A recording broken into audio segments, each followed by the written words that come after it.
함께 나누실 생명의 말씀인 요한계시록 6장 12절부터 17절까지입니다. 한 절씩 교독하신 후에 마지막 절은 함께 읽도록 하겠습니다. 내가 보니 여섯째 인을 떼실 때에 큰 지진이 나며 해가 검은 털로 짠 상복같이 검어지고 달은 온통 피같이 되며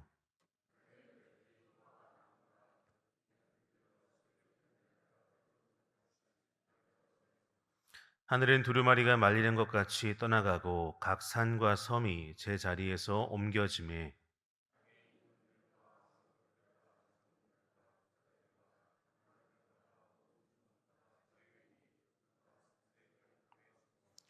산들과 바위에게 말하되 우리 위에 떨어져 보좌에 앉으신 이의 얼굴에서와 그 어린 양의 진노에서 우리를 가리라. 함께 읽겠습니다. 그들의 진노의 큰 날이 이르렀으니 누가 능히 서리오 하더라. 아멘.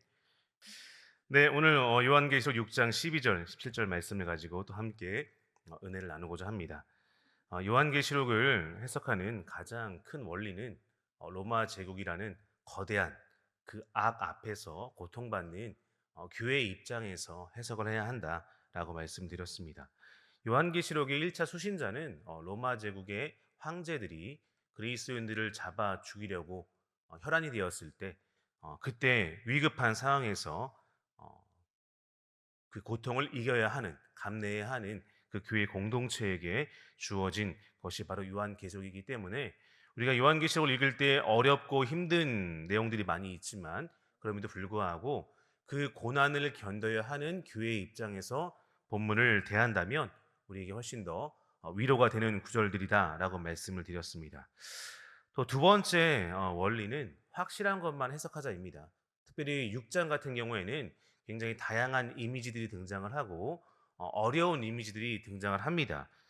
구약을 충분히 어릴 때부터 충분히 외우고 통달한 유대 출신 그리스도인들은 이 편지를 받자마자 다 쉽게 이해했을 텐데 2000년이 지난 우리의 입장에서 이 글을 이해할 때는 어려운 부분도 많고 잘 이해되지 않는 부분도 있습니다.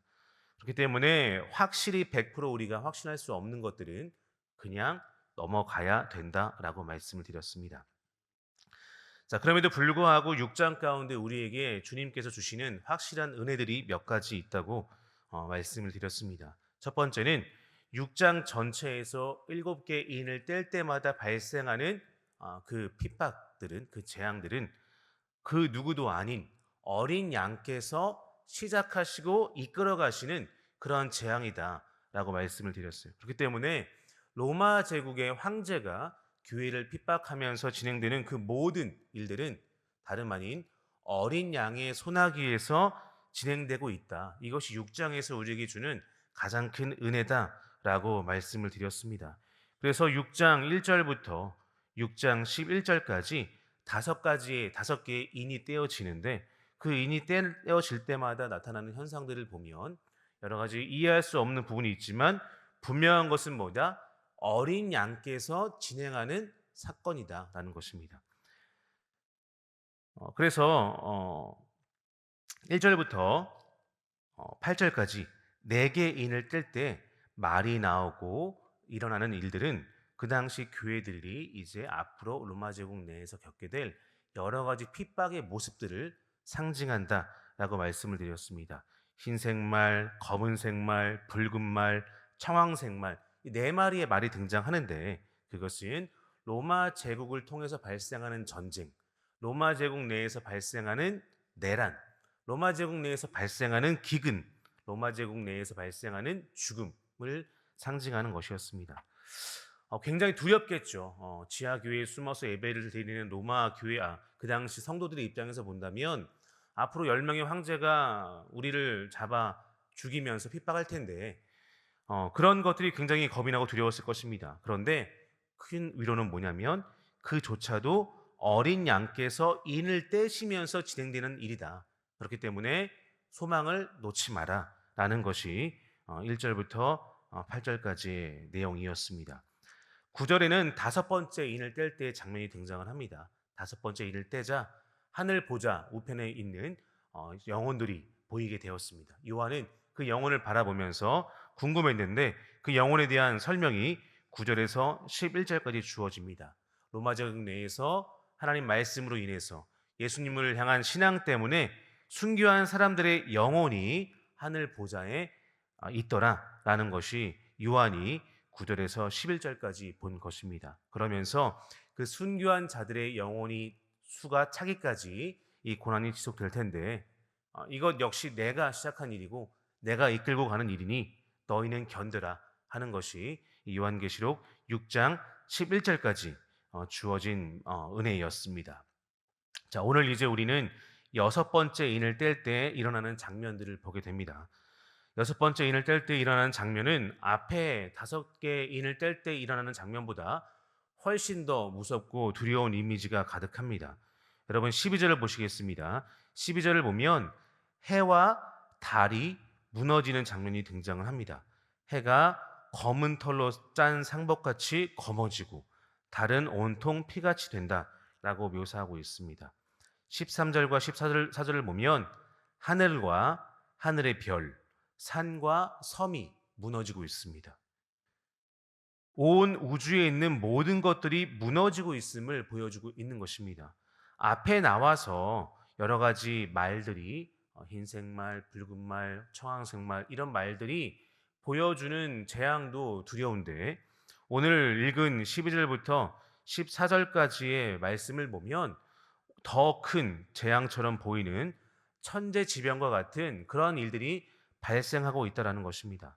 어떠한 사람들은 여기에 있는 것들이 마치 오늘날 현대 시대에 특정한 사물과 연결된다고 해석하는 분들도 있습니다. 어떤 사람은 미사일에, 어떤 사람은 우주로부터 날아오는 해성에 이렇게 해석하는 사람들이 있는데 그런 해석들은 교회 2000년의 역사 가운데서 전통적인 해석은 아니었습니다. 오히려 여섯 번째 인이 일어날 때, 뗄 때 일어나는 이런 일들은 온 우주적 재앙처럼 보이지만 그것이 의미하는 또 다른 은혜가 있다는 것입니다. 로마 교회의 입장에서 핍박 가운데 처한 교회의 입장에서 2000년 후에 발생할 특정 미사일을 조심해라 아무런 위로가 되지 않겠죠. 그 당시 2000년 전의 교회가 당장 눈앞에 보이는 로마 병사들이 왔다 갔다 하는 그 환경 가운데서 예배를 드리면서 언제 죽을지 모르는 위협 가운데 처해 있는데 2000년 후에 일어날 혹은 3000년 후에 일어날 어떤 해성의 충돌 이런 것들은 그 당시 교회에 큰 위로가 되지 않았을 수도 있습니다. 그렇기 때문에 1차적으로 이 본문이 그 당시 로마 제국의 핍박 가운데 있는 교회에 어떤 위로를 줄까 이것을 먼저 우리가 고민을 해야 합니다. 앞에 나오는 이 우주적인 재앙 같은 이미지보다 더 중요한 것이 무엇이냐면 바로 15절이라 할 수 있습니다. 우리 15절을 한번 같이 읽겠습니다. 시작. 땅의 임금들과 왕족들과 장군들과 부자들과 강한 자들과 모든 종과 자유인이 굴과 산들의 바위 틈에 숨어. 아멘. 그러니까 이 15절에 등장하는 땅의 임금들, 왕족들, 장군들, 부자들은 누구를 상징하겠습니까? 그 당시 로마 제국에 속한 교회를 잡고자 애쓰는 로마 제국의 강력한 권세들을 의미하고 있습니다. 황제들을 비롯하여 그 황제 밑에서 교회의 교인들을 잡아 사망에 이르고자 노력하는 그러한 모든 권력층을 의미한다라고 볼 수 있는 것입니다. 그런데 그들이 어떻게 말합니까? 산들과 바위에 말하되 우리 위에 떨어져 보좌에 앉으신 이의 얼굴에서와 그 어린 양의 진노에서 우리를 가리라 라고 말하고 있는 것입니다. 앞에 나오는 여러 가지 인을 뗄 때 발생하는 재앙들을 이끌어 가시는 그 어린 양의 진노가 다름 아닌 땅의 임금들, 왕족들, 장군들, 부자들에게 내리고 있음을 본문은 말해주고 있습니다. 그러므로 이 본문을 대하는 그 당시 교인들은 그 당시 그리스도인들은 이 본문 가운데 어떤 위로를 얻었겠습니까? 우리가 만나게 되는 이 재앙들이 궁극적으로 저 로마 제국의 권력자들을 향하고 있구나. 우리가 만나는 이 거대한 재앙들이 궁극적으로 우리를 향한 것이 아니라 저 로마 황제를 비롯한 저 권력자들을 향하고 있구나 라고 하는 것에서 위로를 얻었을 것입니다. 그리고 그들이 어떻게 말합니까? 17절입니다. 같이 읽겠습니다. 시작. 그들의 진노의 큰 날이 이르렀으니 누가 능히 서리요 하더라. 그렇기 때문에 12절부터 15절, 14절까지의 우주적 재앙처럼 보이는 이미지는 어쩌면 로마 제국의 권력자들을 속이는 장치였을 것입니다. 대놓고 로마 제국의 창칼을 의미한다면, 혹은 로마 제국에게 주어지는 어떤 다른 재앙들을 의미한다면, 이 편지는 그 당시 그 교인들에게 닿지도 못하고 사라졌을 것입니다. 하지만 우리가 이 편지를 읽었을 때 어려운 것처럼 그 당시 로마 제국의 권력자들 역시 이 편지를 읽었을 때 어려웠을 것입니다. 하지만 성도들이, 그리스도인들이 이 편지를 받았을 때 분명히 얻을 수 있는 위로는, 아, 우리가 받는 이 재앙들이 저 로마 권력자들을 분명히 두려움에 떨게 할 것이고, 그들이 산 바위에 숨어서 두려움에 떨은 것처럼 저들을 향하는 것이겠구나라고 하는 위로를 얻었다는 것입니다. 여러분, 그리고 어떻게 고백합니까? 누가 능히 서리오 고백합니다. 그 로마의 황제와 로마의 귀족들과 그 장군들이 산과 바위 틈에 숨어서 이렇게 큰 어린 양의 진노가 떨어지고 있는데 누가 여기에서 감당할 수 있겠느냐, 누가 능히 서겠느냐라고 고백하면서 두려워하고 있다는 것입니다. 그 당시 이 편지를 받은 사람들은 여기에서 위로를 얻었을 것입니다. 아, 저들도 두려움에 떨고 있는 이 재앙은 다름 아닌 어린 양께서 이루어 가시는 일이구나. 그렇기 때문에 우리를 궁극적으로 죽게 하는 것이 아니라 우리를 구원하시기 위한 재앙이구나 라고 하는 것을 그 당시 성도들은 위로를 발견했다라는 것입니다. 자, 그렇게 로마 귀족과 황제들이 어린 양이 시작하신 재앙 앞에서 누가 능히 서리오라고 두려워합니다. 그리고 어디로 이어집니까? 7장으로 이어지는 것이에요. 7장에 뭐가 나오죠? 7장에 바로 14만 4천 명이 등장하는 겁니다. 7장에 등장하는 14만 4천 명은 누가 능히 선다는 겁니까? 하나님께 선택받은 사람들은 능히 선다라는 것을 보여주는 거예요.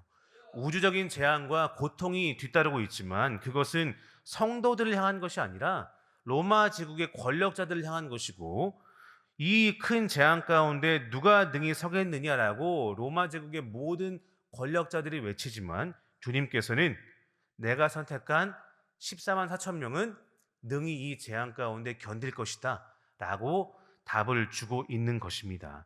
그렇기 때문에 우리가 우리 삶 가운데 주어지는 여러 가지 큰 재앙과 큰 환난과 큰 고민 앞에서, 큰 고난 앞에서 그것들이 바로 어린 양께서 이끌어 가시는 그런 일임을 믿으시고 실망하지 마시고 끝까지 견디는 저 여러분 되시기를 소원합니다.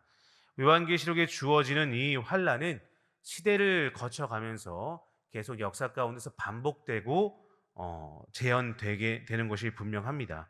우리의 삶 가운데서 마찬가지입니다. 역사 가운데에서도 이러한 큰 환난과 어려움들이 반복되지만 우리 신자 개개인의 삶에서도 마찬가지로 그러한 환난과 어려움들은 반복되어 나타납니다. 그러나 그 가운데 우리에게 주시는 위로는 무엇입니까? 그러한 모든 환난과 어려움들이 우리를 죽음으로 몰아넣기 위해서가 아니라는 것이고, 오히려 우리를 대적하는 사람들, 우리를 힘들게 하는 주의 백성들을 힘들게 하는 그들을 향한 것이다 라는 것에서 위로를 발견하시는 저 여러분 되시기를 소원합니다. 하나님께서는 17절의 질문에 대해서 분명한 답을 우리에게 주십니다. 어떠한 어려움이 우리 가운데 임하더라도, 어떠한 고통이 우리 가운데 임하더라도 하나님의 택자들은 그 모든 환난과 고통 가운데 능히 설 것이다 라는 위로를 믿으시고 승리하시는 저 여러분 되시기를 주님의 이름으로 축복합니다. 기도하시겠습니다. 아버지 하나님, 오늘도 우리의 삶 가운데서 반복되어 나타나는 여러 가지 환난과 고민 가운데 주님 오늘 말씀을 통해 위로를 발견하는 우리 한 사람 한 사람 되게 하여 주옵소서. 주께서 하나님 역사를 이끌어 가시는 분임을 잊지 않게 도와주시고, 어린 양께서 이 모든 역사를 주관하고 계심을 잊지 않게 하시고, 우리 삶에서 우리 역사 가운데서 발생하는 크고 작은 이 일들이 다름 아닌 주님께서 이끌어 가시는 일임을 잊지 않는 우리가 되게 하여 주옵소서. 주님, 그 모든 고민과 그 모든 고난과 그 모든 환난 가운데 능히 설 수 있는 것은 바로 주께서 택한 우리라는 사실을 잊지 않고 나아가는 오늘 하루 될 수 있도록 인도하여 주옵소서. 이 말씀 붙들고 승리할 수 있도록 하나님께서 우리와 함께하여 주옵소서. 감사드리며 예수 그리스도 이름으로 기도드립니다. 아멘.